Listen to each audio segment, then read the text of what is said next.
sisi! Mga tol! Maligayang pagbabalik muli sa aming channel. Kami nga pala ang Just Louie Louie Ace. Ace. At syempre for today's vlog, Tol Ace, marami ata na kami sa ating Oo. usapang OFW. At syempre, ang topic natin, kung halimbawa pupunta man sila, Tol Ace, dito sa bansang Cyprus, ano ba ang kanilang dapat na iwasan? Iwasan, no? Ayan. Para sa akin, Tol Ace, unang-una na dapat na iwasan, no? Nako, siguro sakit na ito ng ibang mga tao. Hindi naman natin nila lahat. Pero siguro, kahit sa Pilipinas pa lang ginagawa na nila to, no? Ay ang mangutang. Ayan. So, kami naman po ni Ace, hindi naman po namin pinagyayabang na kami walang utang. Oo. Pero, mahirap po talaga kasi ang mangutang. Oo, Lalo na, totoo. Tol Ace, no? Kung Oo. meron pang interest. Kung halimbawa pupunta kayo dito sa Cyprus, napakarami po talaga mga nagpapautang. Ayan, ang mga interest is 12%, 10%. Pero kung kailangan talaga, kung talagang urgent talaga, halimbawa mangutang kayo, no, at hinihingi po ng inuutangan nyo yung inyong passport, wag na wag nyo pong ibibigay kasi bawal po Bawal yan. talaga. Mari yung inutangan mo na tao, madadamay din. Madadamay Oo, at talaga. pwede siyang Pwede siyang mahuli. mahuli. Parehas kayo. Kasi may nangyari na po kasing ganyan Oo. na talagang ni-raid po yung bahay nila at napakarami po talagang nahuling nakuha mga passport doon mismo sa bahay niya. So, ibig sabihin, hinuhold niya yung mga passport sa mga taong umuutang sa kanya. Siyempre, tanungin ka kung nasaan ang passport mo. Siyempre, wala ka ng choice. Kundi sasabihin mo talaga kung saan ang Kung passport mo. Oo, kung halimbawang Siyempre, mag-check. sa kakawawa naman yung nagpautang pa, nadamay pa. Oo, hindi, ang mali nga ng nagpautang is huwag niyang i-hold Huwag ang nang iwan passport. talaga. Huwag na Diba? talaga. Oo. Pwede naman is yung photocopy lang na. Okay na lang kung mga lahas, okay na lang. Alahas Pwede na namang lang. alahas, oo, pero passport wag na lang. Wag Pwede na lang. namang gawin mong collateral ang yung Oo. mga alahas, no? Kung gawin mo yung mga alahas, kagaya po ni Toles, Oo. ayan. Ano, Saka- ano na natin to? saka- Collateral na natin to. Saka pirmahan na lang, gano'n. Oo, syempre, meron talagang pirmahang magaganap yan. Meron talagang kasulatan yan.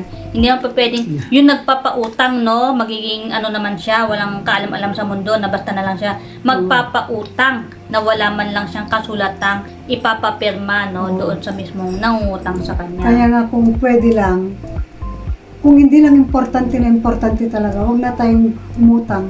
Kung may interest pa, napakahirap talaga. Oo, kung hindi na naman din ano Oo. talagang importante. At saka kung gugustuhin yung umutang, no, nang dahil lang sa gusto nyong bumili ng luho nyo, please lang, wag nyo na pong gagawin. Kasi mababaon lang po talaga kayo sa utang. At saka, Tol Ace, no, isa pa, sa mga nagpapautang, Oo. ito sa mga nagpapautang, huwag kayong magpautang sa isang tao na halagang masusobra pa Sa sa sahod. ating sahod. Oo nga. 'Di ba? Kasi halimbawa nagpautang ka ng 1,000, 1,000 euro. Tapos ngayon yung pinautangan mo, 'di ba, yung umutang sa ang sahod every month lang is 400 400. euro. So paano ka mababayaran? Plus interest. nun? Plus interest pa. Kasi ang ibang mga nagpapautang, pumapayag naman kasi sila na every month, interest lang ang binabayaran. Eh, makakabawi po ba kayo nun? Hindi Malay nyo, kung kawawa. interest lang, di ba, every month, Talaga naman. interest lang ng interest ang binabayaran sa inyo. Kung 10%, Hindi kasi maibabalik ang kapital. kung 10%, Diba? yung 1,100, gano'n. Oo, Oo, gano'n. No? ganon. Kung bigyan mo siya ng 1,000, tapos bawasan mo na yung interest, di 900 lang ibigay mo. Halimbawa, interest lang yung binibigay sa Oo. kanila, 100, Oo. ganyan. So, yung umutang sa inyo is meron pang 300. Eh, di, sila yung hindi lugi, kayo ang lugi. Di ba? Oo, Kasi meron pang talaga. matitira sa kanila, pero yung buong 1,000 na pinautang nyo sa kanila, Stay. hindi po agad maibabalik. Stay Kasi, pa yun.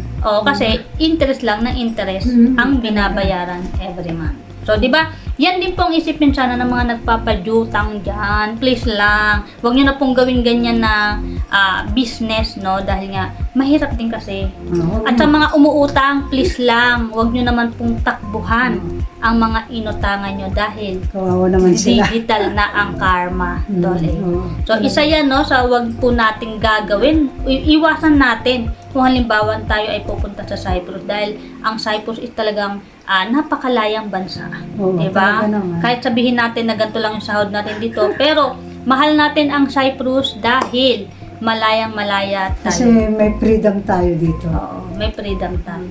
Okay, pangalawa na dapat iwasan kung halimbawa pupunta kayo ng Cyprus ay ang sugal. Ayan, gambling. Ayan. Napakarami po talaga mga OFW na nalululong sa sugal. Anyway, isa na po dyan sa naikwento ng aking nanay na way back nandito po siya 1992. Meron po siyang naging best friend. At yung best friend po niya na ito is umutang lang sa kanya ng $300 para lang merong pang tong eats. Sa totoo lang, ang sarap kasing magsugal. Ang sarap din magsugal, lalo na kung nananalo ka. Nananalo ka, pero after all, matatalo ka rin matatalo ka rin, mababawi lang rin yon. So, hindi po talagang magandang laro ang sugal. Tapos so, yung natatalo naman, sige naman para makabawi rin. Pero mahirap talaga. oo. Hanggang sa gusto mo nga sanang bawiin, pero yung pala, natatalo ka na natatalo, so hindi mo rin talaga mababawi hanggang sa maubusan ka na ng puhunan sa pagsusugal mo. So, yan ang isa sa mga iiwasan natin, Tol Ace. Kasi hindi po talaga maganda ang pagsusugal. Kahit ano pang sabihin nyo na digital na sugal pa yan, hindi po talaga maganda yan. Kung halimbawa sa Pilipinas pala, mga sisi, mga tol, sugalero na kayo, huwag nyo na pundalin dito sa Cyprus. Kasi baka mabaon po kayo sa utang. Ayan. So, napakarami po mga bankero ang talagang naiinis kasi nga po, hindi po sila binabayaran ng mga umutang sa kanila sa ginawa po nilang pansugal. Yung puhunan, no, hindi sila binayaran talaga. So, iwasan po natin yan dahil mababaon lang din tayo sa utang. Pangatlo, sa mga iiwasan nyo, no, Tol Ace, halimbawa, pupunta kayo dito sa bansang Cyprus. At kung halimbawa, kahit na nandyan pa kayo sa Pilipinas, no, iwasan nyo na po ang makikipagkaibigan ng sobra o sa mga nakakahuntahan nyo o mga nakakausap nyo mga Pilipina dito dahil mahirap pong magtiwala lalo na kung magkikwento kayo ng mga tinatago-tago nyong kwento. Ayan, mga sekreto sa sarili nyo, lalo na halimbawa sa pamilya nyo, di ba? Sarili ninyo na lang kasi family nyo naman yan. Huwag nyo masyadong ibuka yung mga bibig nyo or isabi kung ano yung nararamdaman nyo kasi mahirap din. Pwedeng kausapin nyo na lang yung pamilya nyo para, di ba, para yung problema is kayo lang ng pamilya nyo, hindi yung kailangan kakalat pa dito sa bansang Cyprus kasi dito alam nyo, yung mga Pilipina po dito kalimitan, karamihan po talaga ay ito yung kwento ko, mapupunta kay Ace. Si Ace naman nagkwento kay ganon. Yung kwento ng isa, mapupunta naman sa so, ano na po yan, parang chain na, no? Talagang, parang ano na sila, kadena. Ayan, na lalayo na yun. Oo, hanggang sa nag-iba na ang kwento. So, yan po yung gusto po sana naming ipayo sa inyo. Dahil, kasi kami po dito for how many years na rin naman. So, nakikita rin namin kung ano yung diba, attitude ng mga kasama namin dito sa Cyprus. Kaya nga, wag na lang magkwento. Yung na lang, kung gusto mo makipag-usap, usap ka na lang sa pamilya mo para masaya. Oo. Diba? Okay, so isa sa mga dapat na iwasan. Halimbawa, kakarating nyo lang dito sa Cyprus at meron na mga tutu sa inyo na ganito na ay mag-asawa ka na lang dito o kaya magpabuntis ka na lang dito para mananatili ka dito. Please lang, kung ang lalaki naman ay hindi po kaya kayong panagutan, maggamit na lang po tayo ng mga contraceptives. Diba? Marami naman po mabibili dahil open naman po ang country na ito. So, marami po tayong magagamit na mga ganyan para hindi po tayo majontis. Kasi napakahirap po talaga na mag-uuwi tayo ng trophy sa ating bansa. Lalo na kami mga anak naman na kayo sa Pilipinas. So, diba? Parang isipin din natin yung kahihiyan ng mga anak natin sa ating bansa. Kasi mahirap din naman na dito, magiging masaya ka, andyan yung naganyan ka. Tapos, iiwan ka rin naman ng lalaki. Hindi niya i-acknowledge yung anak mo. Diba? Anong mangyayari sa'yo? Sabi na pinunta mo dito ay trabaho. Problema at may chance ka pang mapauwi. Diba? Kasi wala ka naman visa dito. So, halimbawa magkaanak ka, ano ba magiging visa mo? Yun, anak mo, visa mo. Mahirap din kasi hindi ka naman din as in forever. Diba? May hangganan din yun. May hangganan din. Talaga. Kaya, iwas-iwasan natin yan dahil kung tutuusin, no, kaya tayo nagpunta rito is para sa trabaho. Diba?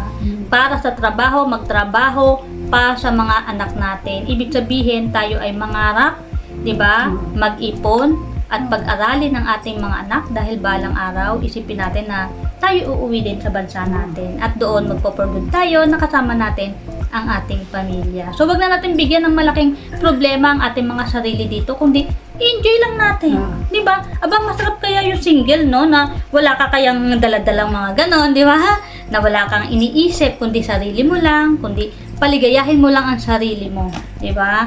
Bili ka kung meron ka sobrang pera, bili ka ng mga damit mo, bili ka ng shoes mo. Kasi, enjoy mo dahil deserve mo yan. Di ba? Pero okay lang kung totohanan ka talaga. Kung alam mo talaga na totohanan ka talaga yung kapartner mo. Siyempre maramdaman mo naman eh. Kung Oo. hindi ka linuloko o totohanan ka, bakit tayo? Okay Oo. lang. Lalo Kung na, totohanin ka, lalo na kung single ka naman, oo, Saka- talaga naman. o balo ka naman, yung widow ka naman, bakit tayo? Hindi bawal yun. At saka yung pakasalan siya. Oo, yun ang katotohanan. Yung yan. merong plano, merong may plano plano. para sa iyo. Para yung may plano kayong dalawa na magpartner, yun ang masarap talaga. Oo, hindi yung na-jauntis ka, sabay iiwan ka sa ere. Tapos iyak-iyak Diba? ka. Iyak-iyak ka ngayon. O, Kaya hindi nga. mag-isa mo nang bubuhayin. Yun sana ang dapat natin iwasan. Okay, pang-limang importante na dapat iwasan kung halimbawa pupunta kayo dito sa bansang Cyprus, Tol, is Oh. ang maging magastos. Ayan, so, Ako nga rin kaya, magastos din ako. Sa totoo lang nung una, ang gastos ko talaga. oo. Parang wala lang, kaya hindi niyo ako nagayahin na kagaya ko. Kasi senior na ako, saka ko lang maisip na ngayon. Kaya kung bata-bata pa kayo, huwag magastos, mag-ipon kayo. Pero hindi naman yung exactly na hindi niyo pababayan yung sarili niyo, ganoon. Pero mag-save talaga, dapat. Yun ang dapat. Oo. Pinaka-the best sa FW, mag-save tayo ng pera natin talaga. At saka kasi, yung mga iba kasi, every Sunday ang labas. Talagang every Sunday din bumibili talaga, lalo kung may mga Oo. sale, no? Yun Oo. talaga ang weakness Hindi nila, mo di ba? maiwasan talaga yun. Kagaya ko nun talaga, sabi ko sa'yo, linggo-linggo. Kung may makita ko, bili ako talaga. Oh, di ba, sweldo na naman, ganun. Talaga, oo nga. Di ba, susunod, sahod na naman. Di ba? Eh, magpapadala na naman ako, sige, sahod na naman. Pero, napag-isip-isipan mo kung medyo may edad ka na sa totoo lang na FW, mag-iwan din tayo ng sarili natin talaga. Nakakaiyak talaga. Masasabi ko lang sa side ko talaga kasi naranasan ko na yan. Oo. Tapos ngayon, ito na, no, bili ka ng bili ng mga damit mo every Oo, Sunday. talaga. Tapos, bili ka ng bili ng sapatos mo. Alam nyo ba, nung umuwi ako ng Pilipinas, pupunta kami sa mall, alam nyo ba, nakachinelas lang ako. Pero sa totoo lang, ang dami-dami kong sapatos dito, di ba?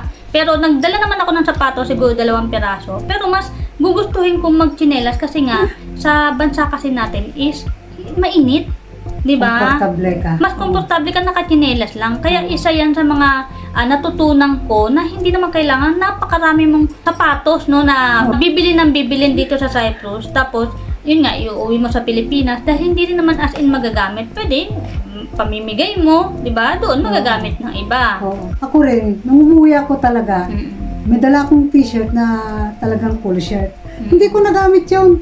Bumili pa nga ako ng ganito sa Pilipinas kasi dito ako komportable, saka may sapatos akong isang dala. Pero hindi ko kailan lang ako gumamit yung may mga kwan lang. Pero naka-step-in ako kahit nasa bus ako. Kasi nga, ang init sa atin, ibang climate talaga. Oo. At saka wag natin sayangin yung pera natin kabibili ng mga kung material na bagay. Kasi kaya nga tayo nandito para kahit paano makaipon. Actually, hindi naman tayo forever nandito, di ba? So, bakit bili ka ng bili ng damit? Bakit bili ka ng bili ng mga sapatos? Bili ka ng bili ng mga bag? Gusto mo ba every Sunday iba-iba yung passion mo? So, siguro hindi naman siguro practical yun. Hindi practical. Pwede naman, halimbawa, nasuot mo yung pantalon na ganito, meron kang t-shirt na ganito. Susunod na linggo, pwede naman pantalon mo ulit, tapos Oo. ibang t-shirt naman. Totoo yan, oo. Bakit? Sasabihin ba ng tao sa'yo, ay, parang nakita ko suot na naman yung sapatos no nakaraang linggo. Siguro hindi naman makikialam ang mga tao sa kung ano yung sinusuot mo, di ba? Depende na lang sa'yo, Toles, kung ikaw Oo. ay komportable Oo. sa sinusuot mo. Ako may, alam mo, ang dami mong t-shirt, pero yung paborito ko, yun din ang sinusuot ko lagi. Oo, kahit ako, Saka sapatos ko, ito palagi kong sinusuot. Yung palagi kong, kahit every Sunday ko ginagamit sapatos ko, kahit marami akong sapatos, Oo. yun din ang gusto ko, yung komportable ako. Sa totoo Oo, lang. totoo yan. Hmm. At saka Tol Ace, no, meron pa akong kaibigan sa Limassol. Oh. Para lang iba-iba yung suot niya every Sunday.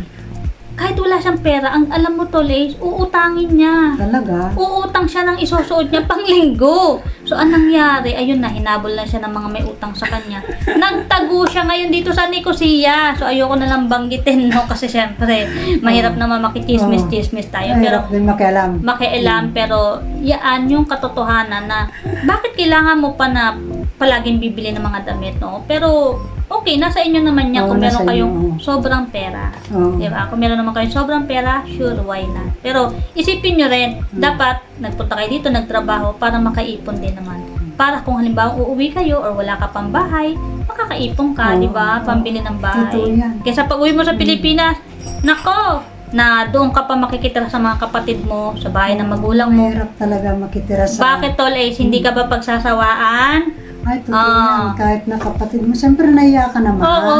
Kung hindi mo sarili. At saka, may pamilya naman yun. Mm-mm. Siyempre nakakaya talaga. Mm-mm. At Kahit saka, sabi mo kapatid mo. at saka maganda talaga tol Ace yung meron ka sarili. Kahit na bahay kubo, ang bahay Kahit na bahay natin, kubo. basta sarili natin, masaya na Yes. tayo talaga. Oo. Ako rin ang pinangarap ko noon, basta may bahay ako, bahay kubo, masaya na ako. O hindi naman bahay kubo ang bahay mo ngayon Ah, eh. no. Building eh. Okay lang yun kasi thanks God talaga at binigyan kami ng bahay na gano'n. Kasi kahit na matulog ka maghapon, walang makikialam sa'yo kasi, Kahit kasi, bahay mo oo, yun. kahit bagong ang ulam mo, Yun. kahit ano lang, kahit Uy. talbos ng kamote, masaya ka na talaga. Lagyan mo naman ng ng bagoong at saka okra. Yan naman ang the best talaga. Ayan, so mga sisi mga tol, sana is meron kayong natutunan, no, sa aming vlog for today. It's all about usapang OFW, na kung halimbawa, pupunta kayo dito sa Cyprus, ano ba yung mga dapat nyo iwasan. So, ito na, nabigay na namin sa inyo ang ibang mga payo. Ayan, so meron tayong 5 payo para sa inyo. At syempre, kung naging informative sa inyo ang vlog namin ito, please don't forget to Subscribe naman mga tol. at syempre, like nyo rin. At Oo. syempre, pindutin nyo rin ang bell Bell button. button. Ayan. Para palagi po kayong updated sa mga usapang OFW namin ni Tol Ace. Ayan. Kami nga pala muli Yes, Just Louie Louie Ace. Ace. Kita-kita po tayo muli. Bye-bye. Bye!